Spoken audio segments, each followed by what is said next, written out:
Halo, ketemu lagi di video saya. Kali ini kita akan membahas emiten yang sedang hot-hotnya dibahas di bursa saham kita, yaitu emiten dengan kode BUKA, Bukalapak.com Tbk.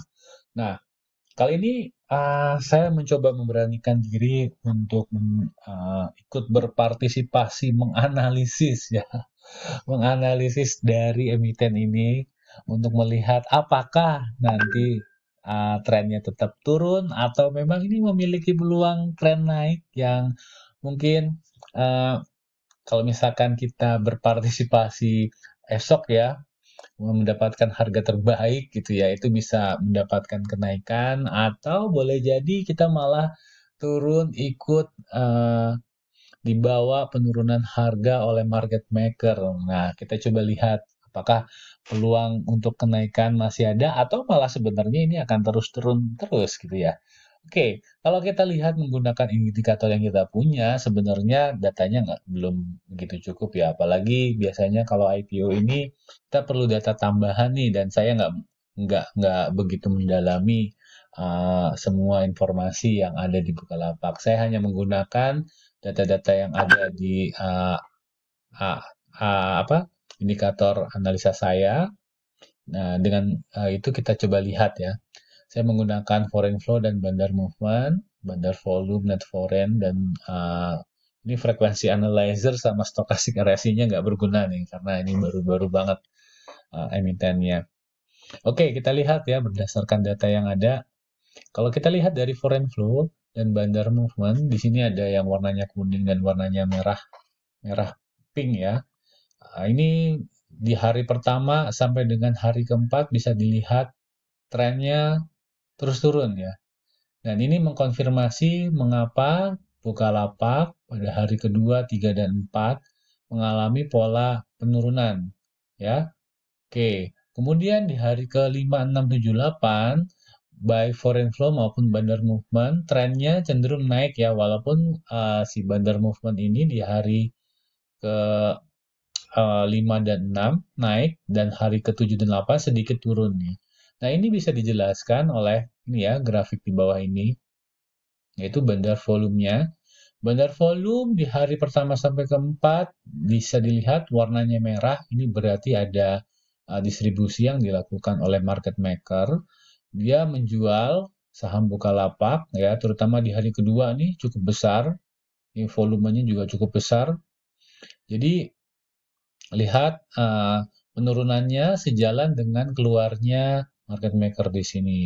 Kemudian di hari kelima dan keenam, market makernya beli lagi nih warna hijau. Nah, di sini bisa terlihat uh, tekanan penjualannya masih ada, tapi bandar volumenya meningkat ya, sampai sini ya, meningkat 2 hari ini. Ini yang menyebabkan garis merahnya, garis pinknya meningkat.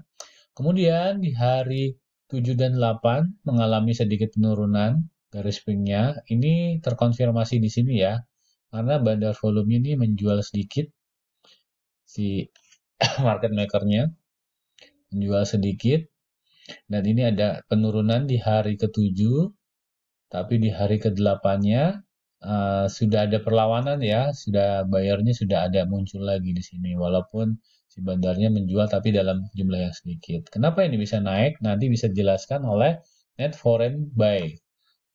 Nah, kalau net foreign buy ini sama seperti bandar volume ya, di 4 hari pertama dia merah nih turun. Ini jawaban kenapa harganya terus cenderung turun. Kemudian di 4 hari terakhir, si foreign-nya ini justru masuk nih, justru masuk, dan inilah yang mungkin menahan harganya untuk tidak lanjut terus turun, tapi malah berbalik ya. Di hari ke-8 ini berbalik nih. Tadinya tertekan di awal, di sesi pertama mungkin nih, tapi di sesi keduanya bayarnya malah muncul lagi, sehingga candlenya menjadi hijau. Dan kalau dilihat hari ke-8 ini, secara volume dia nomor 4 paling tinggi ya, dibandingkan hari-hari yang lain, walaupun di hari kedua nih yang volumenya paling besar. Oke, apakah ini sudah bisa memprediksi bahwa di hari ke-9 dia akan naik? Mungkin sudah bisa kalau kita lihat dari tren penggunaan tren ini ya net foreign-nya ya.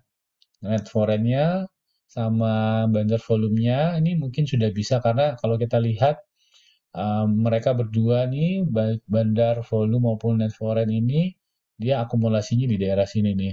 Berarti di angka 895-an ke atas nih sampai dengan 1000 ya.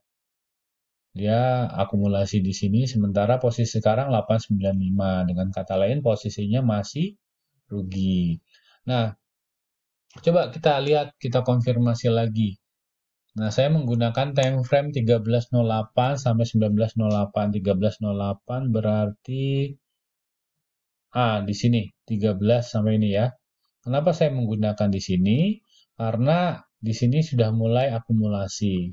Jadi, saya ingin melihat kira-kira siapa sih yang akumulasi dan seberapa besar kemudian harga rata-ratanya itu di harga berapa. Nah, bisa dilihat ya di sini yang akumulasi adalah CG, AK, ZP, RX, dan BK.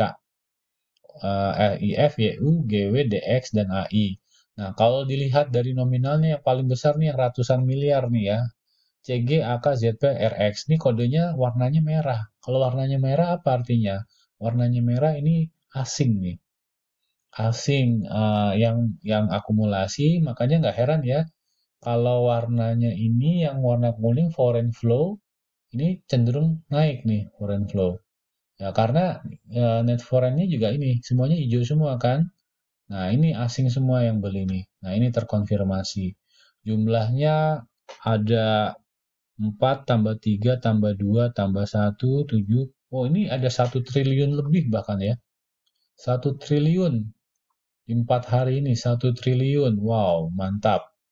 Kemudian dari harga rata-ratanya 892 untuk RX, 902, 889, dan 944. CG bahkan 944 nih. Harga sekarang 895. Yang masih untung tipis baru RX. Kemudian kalau kita lihat lagi di sisi lawannya RFC, SPD, dan SG. Nah, ini yang menjual ininya ya. Jual emiten bukanya nih. Oke, nah yang saya mau highlight yang sini aja nih. Berarti posisinya dia masih keadaan floating loss.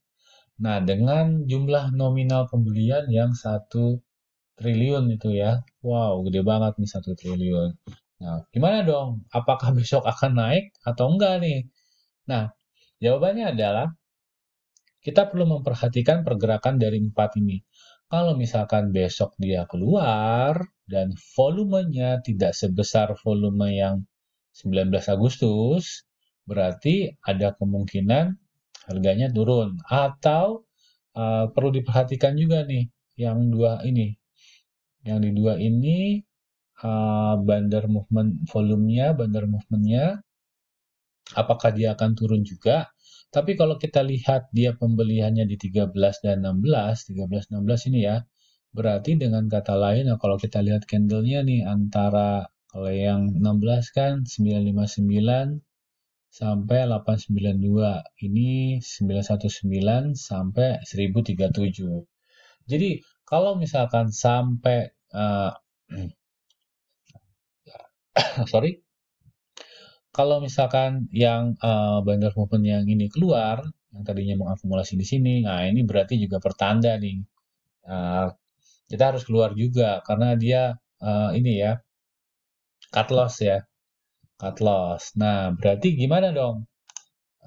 Kalau misalkan posisinya 895 dan rata-ratanya di 13 dan 16 sama yang foreign ini di 892 dan sampai dengan 944, berarti ada kemungkinan untuk kenaikan sampai dengan 944. Nah, di sini ya, 950 lah. Ada potensi kenaikan yang lumayan nih, 6,58%. Oke, saya hanya bisa memprediksi hanya segini aja karena pergerakannya kita juga harus lihat lagi bagaimana pergerakan dari broker-broker itu. Kalau misalkan brokernya cut loss, ya berarti kita juga harus mengikuti ya. Harus pakai stop loss juga nih. Stop lossnya di berapa? Nah, ini tergantung lagi selera teman-teman nih. Ada yang 3%, ada yang 5%, ada yang 10%, ada yang 15% gitu ya. Ada yang 20%. Kalau trading.